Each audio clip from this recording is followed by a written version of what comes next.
We are starting a new series called How to Be a Christian, because there's nothing better, that churches don't do anything better than try to tell you how to be a Christian. And so we are actually looking at ways that we can be a Christian, but we're also kind of taking it a little tongue-in-cheek. We take a lot of things in this world really seriously. I hope that we can have a little bit of sigh of relief here at Neighbors and just kind of enjoy ourselves a little bit. But there are some good things about what we're going to be covering here. In the book of James, James was the brother of Jesus. And as the church is starting to get started, he actually sent out a letter about how, when we've been talking about the fruit of the Spirit before, and how Paul was talking about how it's not your actions, it's your faith that connects us with God. Well, James is talking about that's true, but if you have God in your heart, there's some things that actually you start to change the way that you do things a little bit. And he's writing this letter to try to help encourage people on how to be in this new faith, this new Christianity faith. We are at a time where the biggest faith was Judaism, and now Judaism is transforming into Christianity. They're not, at this time, they're not even calling themselves Christians yet. They're calling themselves the Way, which I kind of think is kind of a cool thing. They just know as the Way. Christianity actually came when Paul kind of started with the Greeks and Latins and all that kind of stuff. So the first part of his thing here, in this series, we're going to cover things like endurance, social justice, being rich and poor, having faith, and judging others. The first one is endurance, and boy, is that, I think, timely. We have this from James right here. My brothers and sisters, whenever you face trials of any kind, consider it nothing but joy, because you know that the testing of your faith produces endurance. And let endurance have its full effect, so that you may be mature and complete, lacking in nothing. There's a couple of things that are really hard for me to do. One of them is maturity. The other one is facing trials, all of that kind of stuff. When we face trials, it never fails. When you go to church, you get, on a good day, you get revived and you think, oh, I love Jesus and this whole Christianity thing is so cool and everything like that. And then you get in the parking lot, somebody cuts you off, and immediately you forget everything that you learned, and you start doing hand gestures and all that kind of stuff and yelling at people. And by the time you get home, you just hate the world again. And then you got to face Monday and all of this kind of stuff. And it's just hard sometimes to endure being a Christian, because endurance means hanging with the things that we've learned to be a Christian. It does not mean just, I'm a Christian and I'm going to go out, and if people put me down and all that kind of stuff, and because of my faith and things like that, it really means hanging on to the love your neighbor part, love yourself part, love God part, when you go out into the world of crazy. And sometimes it's really hard to hang on to that, because we go home, we turn on the news, we flip through our things here, we talk to people, we go to the store, and we just see people being mean, bullying, self-righteous. People are just being, it's hard to go in there and then walk around saying, I love my neighbors. I love my neighbors. We love to love our neighbors when our neighbors are making us comfortable, when our neighbors are making it easy. It's hard to love our neighbors when our neighbors are being challenging and difficult and cruel at times. It's hard to do that. I want to tell you something about when I was a kid.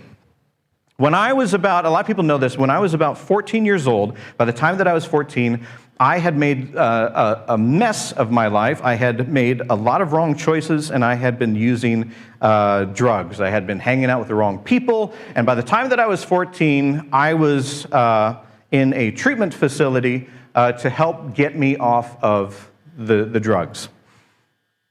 That went pretty well, and by the time that I got out of treatment,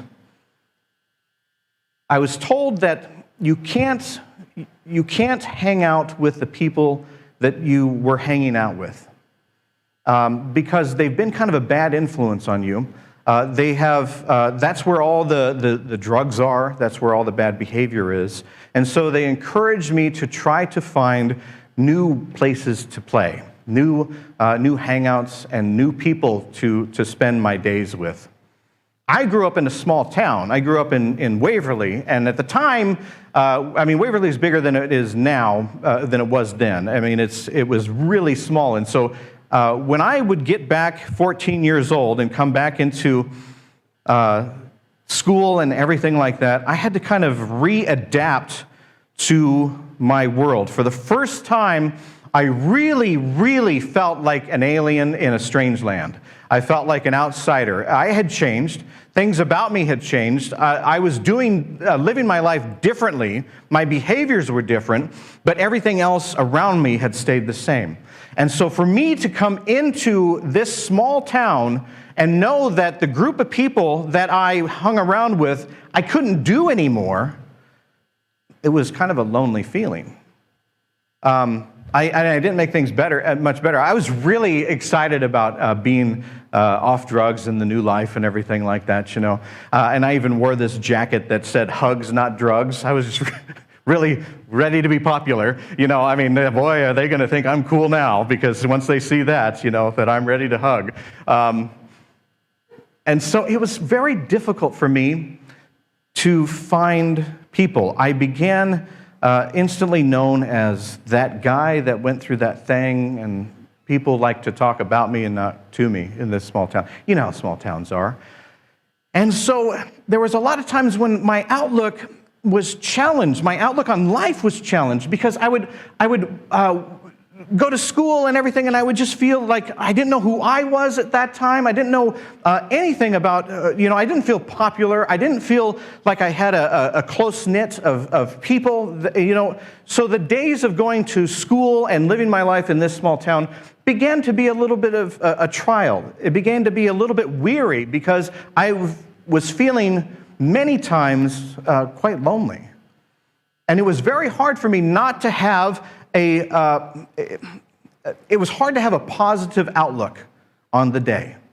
When you wake up and you go to school and you're going through the studies and you're trying to kind of redefine who you are, and part of that means you're looking to see who you are. You're trying to be on the good side of things and all of this stuff, live a different life, but you're doing it alone. It's very lonely.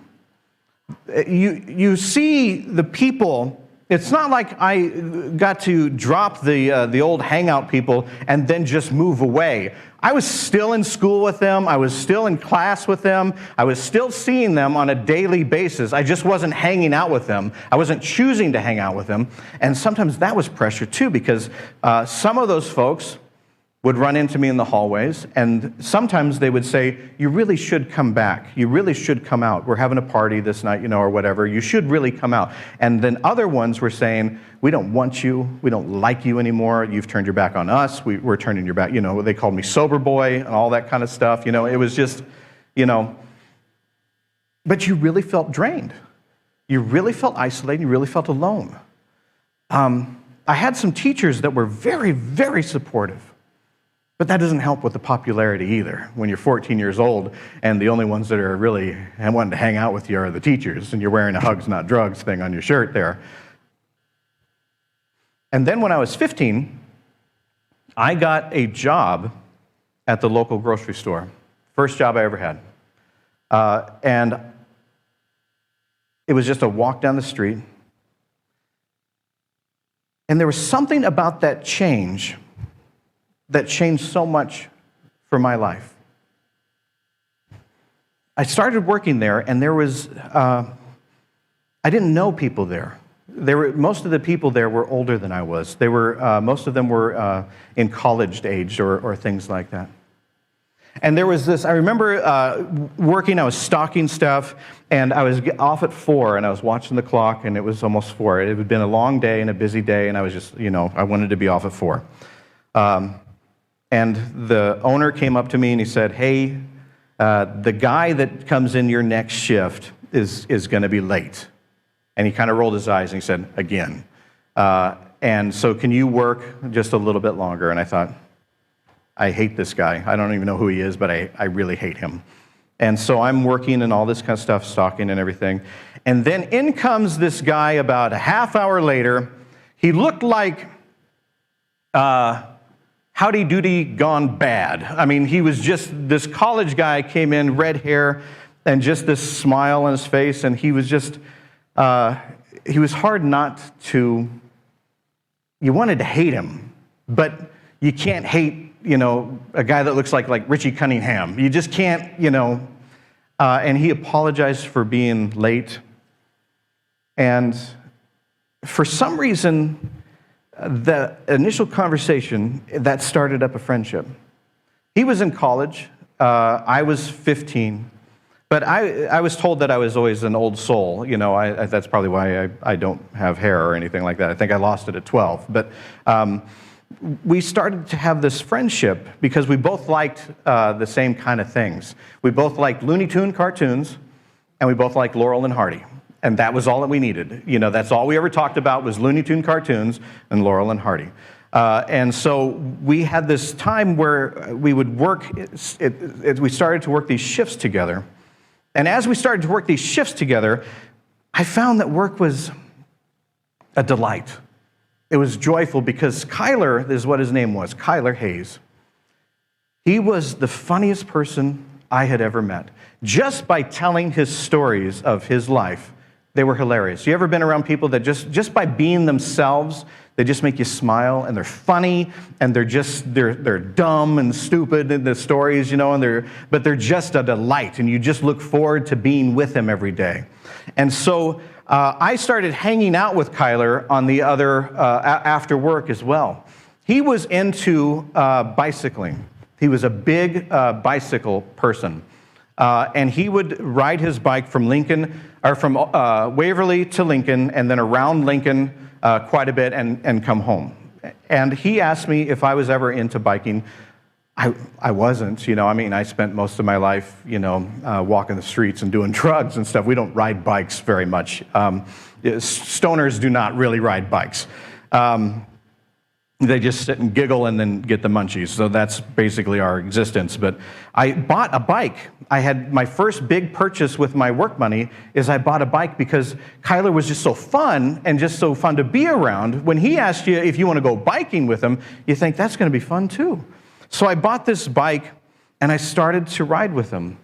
And it was, at first it really wasn't fun because he would ride, down Highway 6 to Lincoln, and I would get exhausted down the driveway, and so just getting that momentum going. But again, you just wanted to be with him. And we started a friendship that still exists to this day. He has moved into another state, but every once in a while he'll send me things about either Laurel and Hardy or an embarrassing photo that he's dug up of myself when I was like 16 or whatever. And these bike rides, the hours that we worked, the times that we would leave work and either go to my house or his and just watch Looney Tunes all night, it changed my outlook on life. It changed who I was. It made me see the world in a different way. Rather than being the ex-druggie and wanting to just try to figure out who I was and being scared and lonely and having an outlook that people were not like me or different from me or didn't like me at all, I was now able to realize that I was a person that just loved comedy. I loved to laugh. I liked to bike. I was reinventing who I was. And my outlook on the world was changing. It was fun again. Life was fun again. And I think sometimes as Christians, not all of us are walking around the earth feeling like we are aliens in a strange land, but there are times when we walk around and we think, what has this world come to? There's a bunch of boobs out there and they're just acting nuts. We go on the news and we see all this fighting and stuff. We see people that call themselves Christians just being mean to people. And we ask ourselves, why am I in this?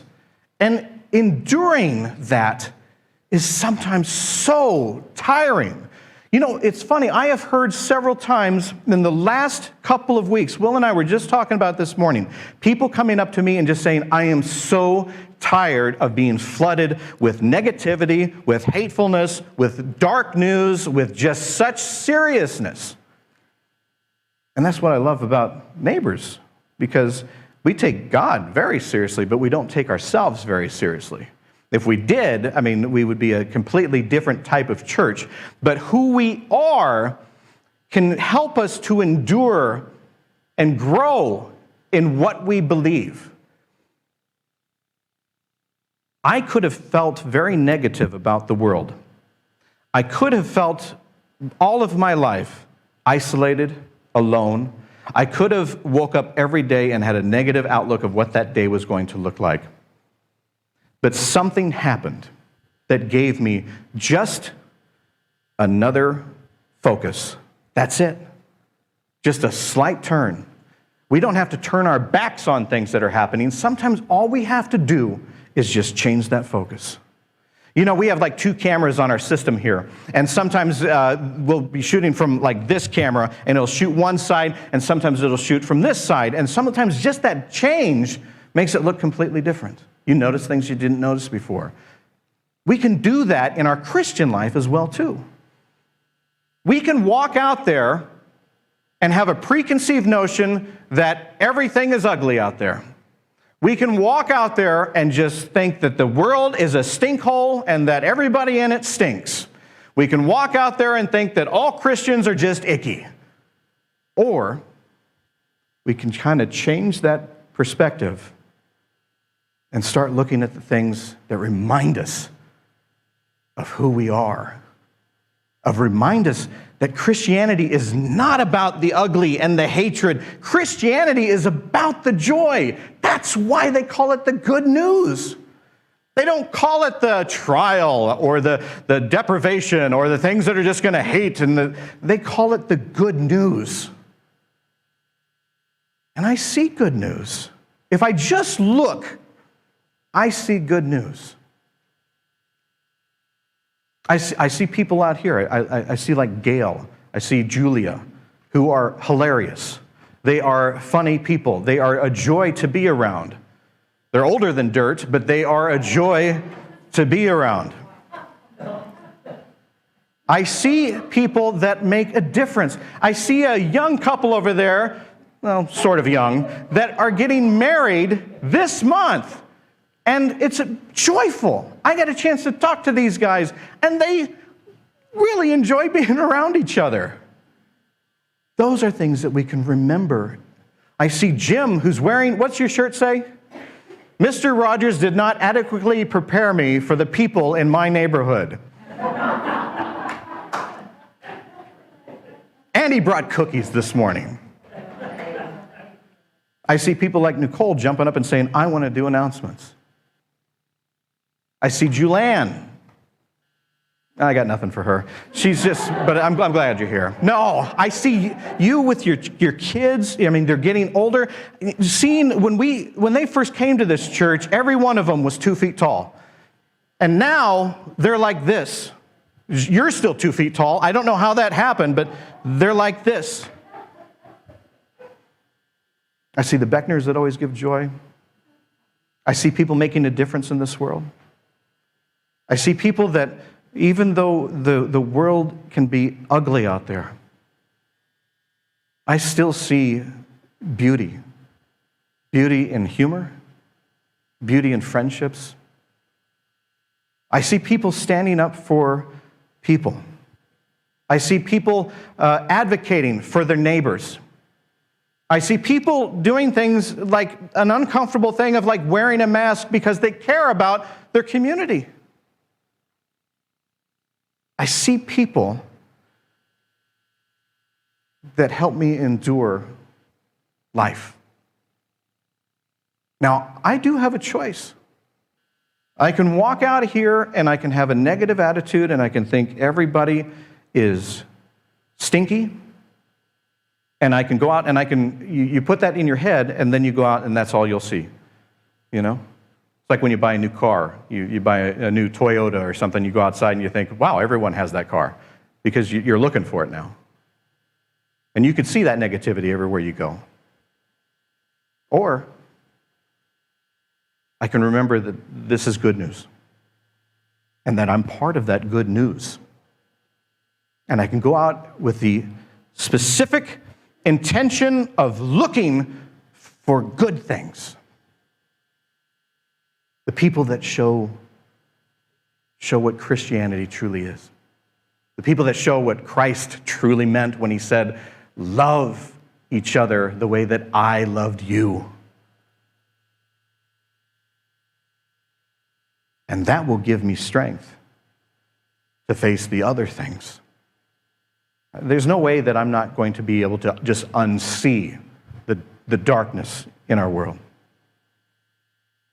But I can sure give myself things that give me strength and joy and comfort and know that I'm not alone. And those are the things that help me face the darkness. Sometimes it's just a simple fact of changing your focus, just that much. Would you pray with me? Gracious and loving God, sometimes life is hard to endure. Sometimes holding on to our faith is hard to endure. Remind us that faith in you is faith in love. Remind us that it is good news. Remind us that we are part of that good news. Help us to laugh again with our neighbors. Help us to look not so much always at the negative, but look for some blessings, some positivity, some fun. Help remind us that Christianity can be fun. Because love is fun. In Jesus' name, Lord, we pray. Amen. Anybody know who Abbot and Costello is? Raise your hand if you know who Abbot and Costello. Please raise your hand if you know. You know, I forgot to mention them too. I was raised on Abbot and Costello. I got a compliment about 2 weeks ago, and they said they watched a sermon of mine, and they said you were light. If I lived in Lincoln, I would definitely be going to your church. That was from Lou Costello's daughter, Chris Costello. And we're going to be doing a phone call with her next week that we'll put on the podcast of how things like humor and when we surround ourselves with humor, how things like that can give us a better outlook on the world. I hope that you find whatever it is, if it's not humor, I hope you find the beauty in the world. I hope that you take some time this week to just look for the things that give you strength, that back you up. We need to be there for each other. We do have an uphill climb, but they did 2,000 years ago too. The world hasn't changed that much. There was still division. There was still ugliness. There was still fighting. There was still violence. And that's when Jesus said, love. Let's remember that.